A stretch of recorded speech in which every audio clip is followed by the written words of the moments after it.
زما وروڼو واورئ نو دا مې ځکه وې چې زه په دا فیسبوک سرخوړلي نه پوهېږم او نه را سره ټایم شته لري خو بعضې خلک وایي چې په دې دا مولانا صاحب پسې ډېرې بدې ردې ویلې کېږي څوک یو څه څوک بل څه څوک بل څه څوک بل څه نه بل ورځ مولانا صاحب سره ملاقات یو 2 غنټې ناست یو ځای کې څه ضروري خبرې وې د مولانا صاحب هم دا خبره یاره وي ما پسې څه مې ستاسو سوچ دی نو ویې خندل مې خبرېږي دې قصو نه وي ډېر ښه وی ته پې خبرېږي چې زما متعلق زه به نه خبرېږم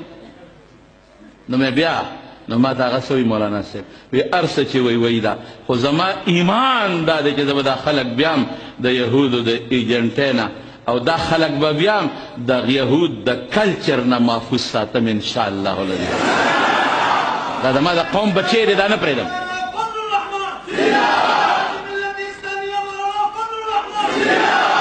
دا زما د قوم بچی دی دا نه پرېږدم